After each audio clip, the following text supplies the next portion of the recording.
Welcome back, Android developers.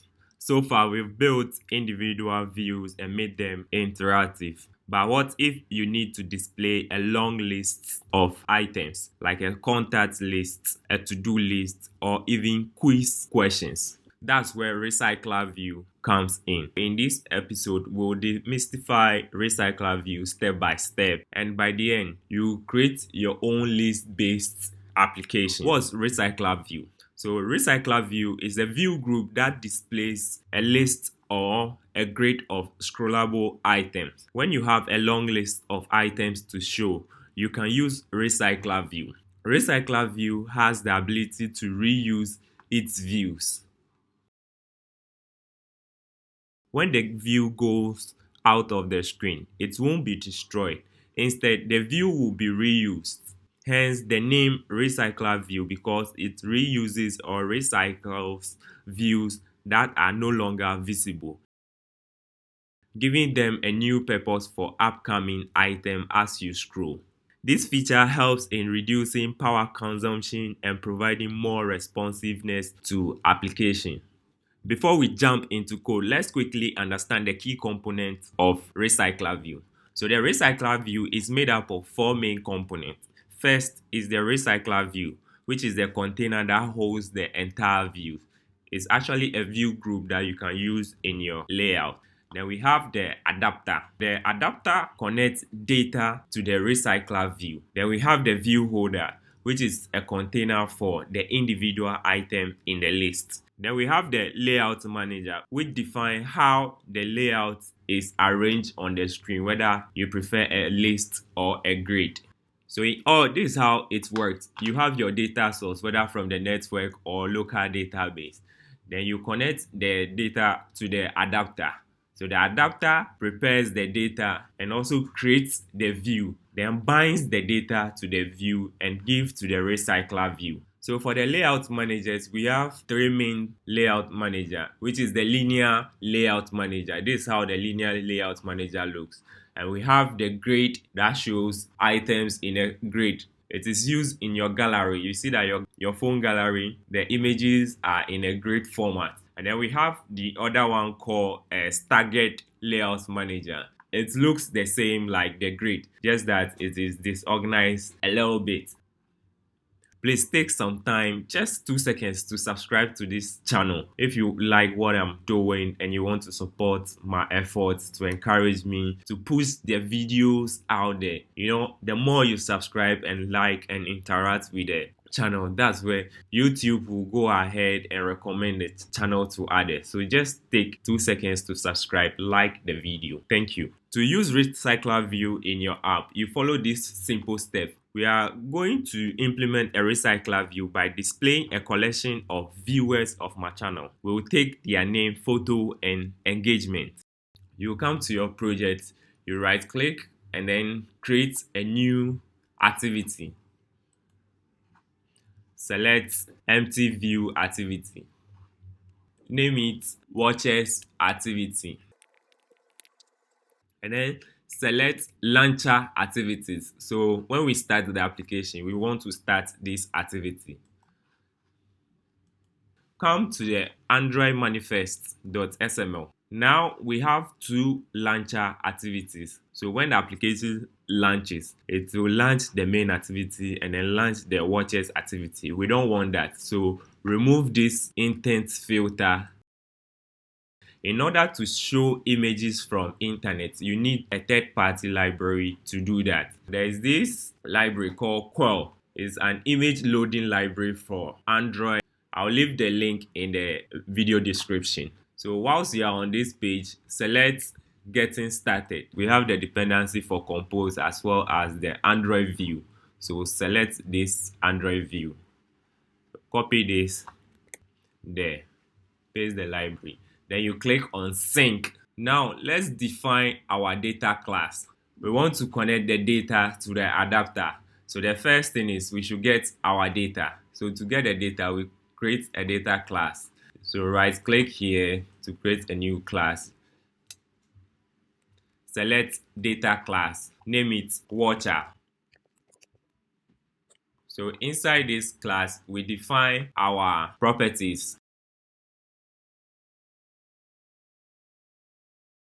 So this data class represents the data that will be connecting to our adapter. So I went ahead and then create a sample data class that we can use in our project. I use data class that we created and then I just use ChatGPT to generate some sample data. So now let's create the layout for an individual item. You right click on the layout folder and then click on new. Select layout resource file. Name it item underscore watcher. Replace this with a card view. Add a linear layout.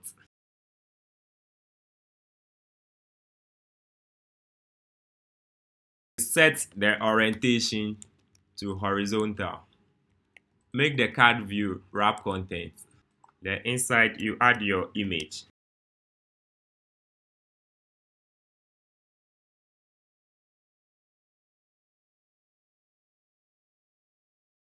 Add another linear layout. Set the orientation to vertical. Add two text view. Now we are done designing our individual item. So I use the card view and then I gave it match parent, wrap content, and then I set padding, margin, and then I gave it a corner radius of 16. That's what is making the edge to be curved. And then I use linear layouts, added a photo, and then other linear layouts, added two tests. I made this one the orientation vertical. The second step is to add RecyclerView to our layout. So you come to activity underscore watcher, the activity we just created. Change the constraint layout to RecyclerView. It is a self-closing tag, so you can remove this one and set the backslash here. Change the ID to watchers. Change the ID to represent the data the list holds. So if it is watchers, you say watchers, or subscribers, viewers. So when you use the recycler view, you see this on your screen. The next thing to do is to set a property called list item, and then you pass the single item layout. We have to specify layout manager. That's step 3.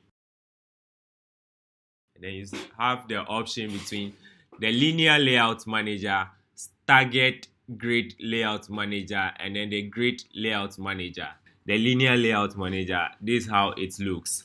When you change it to grid, you have to specify another property called span count, and then you specify how many grid you want. So if you select 2, now we have this form of grid. The span count determines how many grid you want.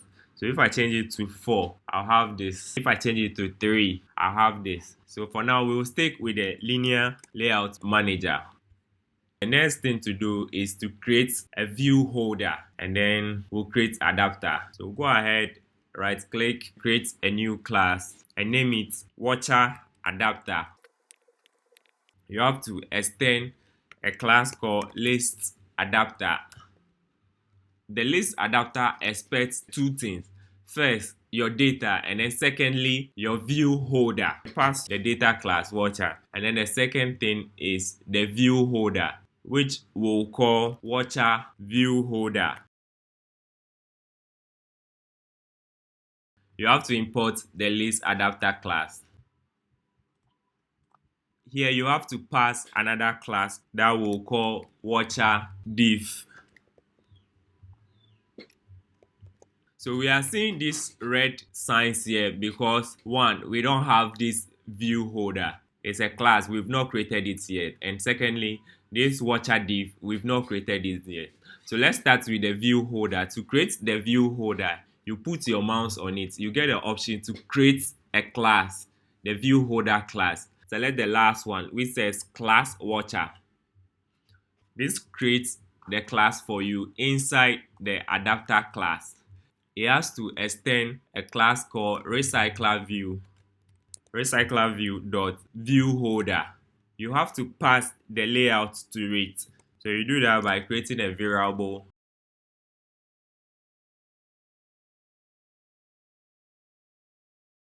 So you select item watcher binding. We learned this from data binding. You can check the video in the description. And then here you pass the binding to the superclass dot root. So it's still complaining because we have to refer to this class. So you can just copy this class name, paste here, and then put dot over there. The first error is gone. The second one is this class. So put your mouse on it and then select class manager. So this one requires that you extend a class called div,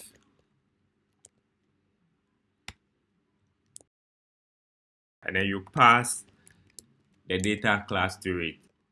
So this one requires that you implement some functions. So put your mouse on it and then select implement members. Make sure you uncheck this box here, uncheck it. If it's checked, it will come with a lot of documentation. So uncheck it and then you select OK. So let's complete this side. Type return old item.id is equal to new item.id.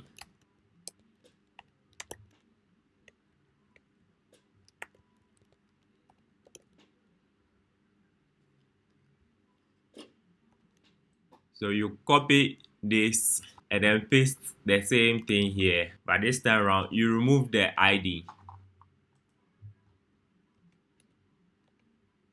So what this class does is that it helps in calculating which parts of the list to update. So we fix this last error by putting the mouse on it, and then we get the option to implement two other members. So we've declared this class called view holder. It is this method that the adapter used to create the view holder. That's creating the individual items.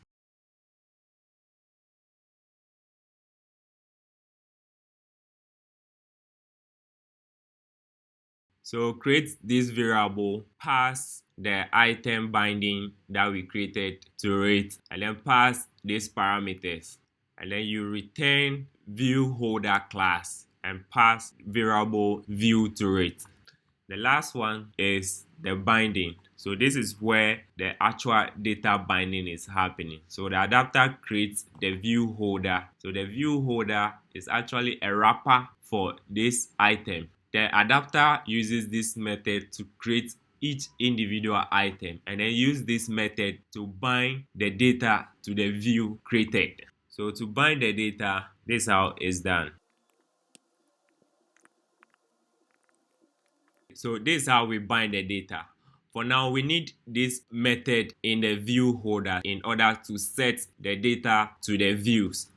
So put your mouse on it, you get the option to create this method in the view holder.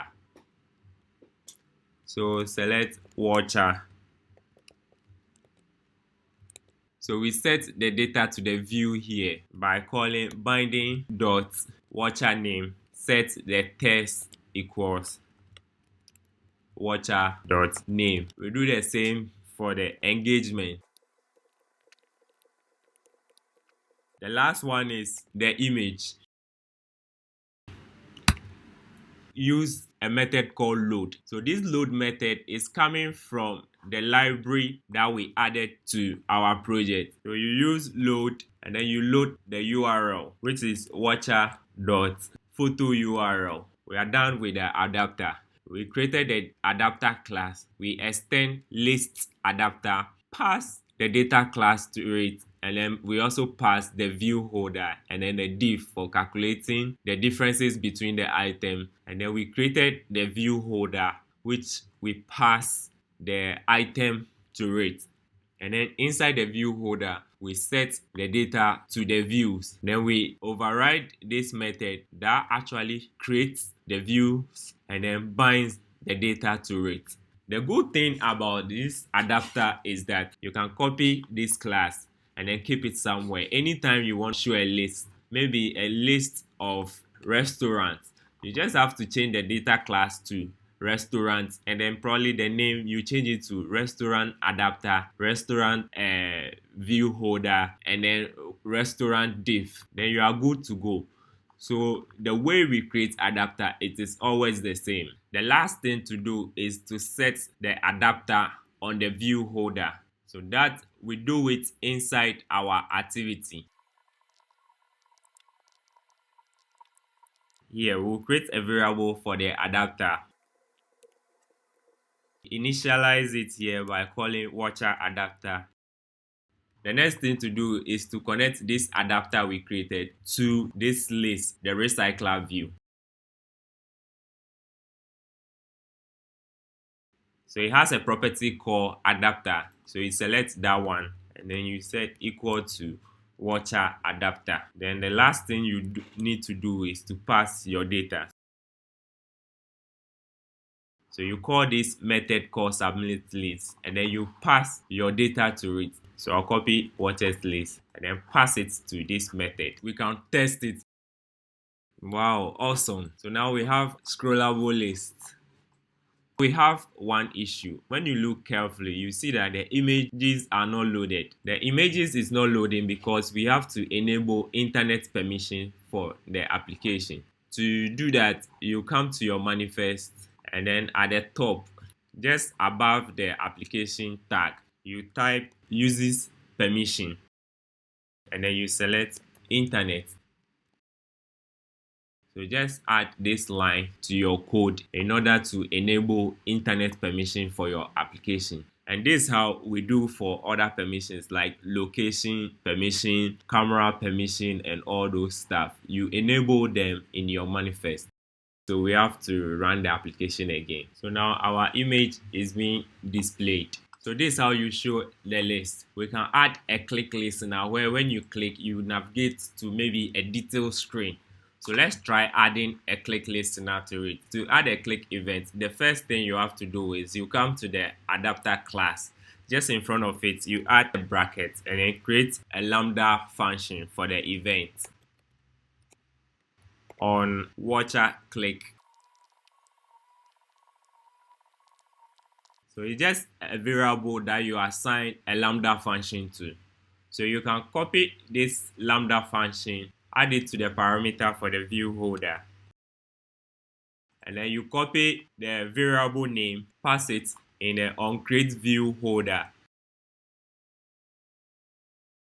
Now your view holder has two parameters. First, the view, and then second, the event. So inside the bind method, that's where you set the event. You call root. So we set it on the view itself. If you watch here, you see the card view. So we are setting the event on the card view. Then you set click listener.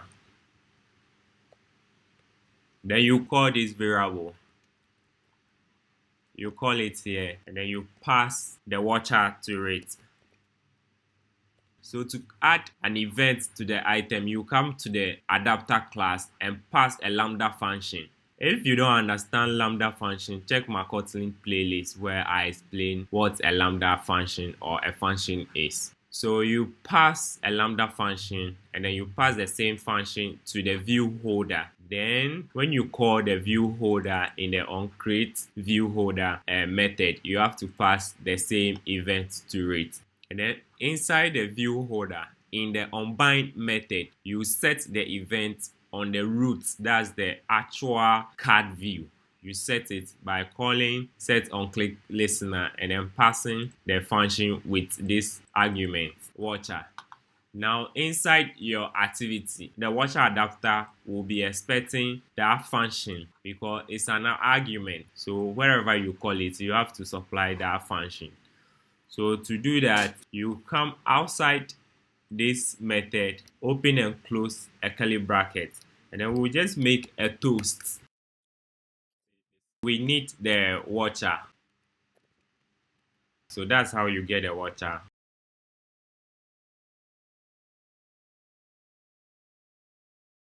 So now when we run it and you click on an item, you see the name of the watcher and then the message clicked. Let's run it. When you click on an item, you see the message AC Ajman clicked. This is Kojo entry clicked. Instead of this message, you can navigate from here to a detailed screen or perform any action that you think of. If you want to see the effect of the click, set a property on the card called foreground. on the card.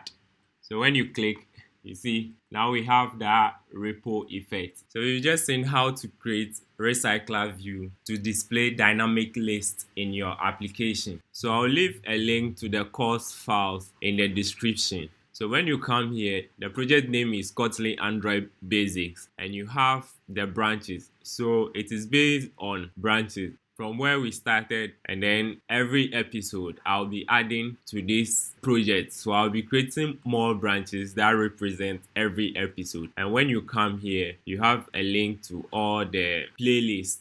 Subscribe and turn on the notification button so that you don't miss any subsequent video that I'll drop. In our next episode, we'll dive into expiration tracker, our demo project that we'll publish by the end of this series. Don't forget to like, subscribe, and hit the bell notification for updates. See you in the next episode.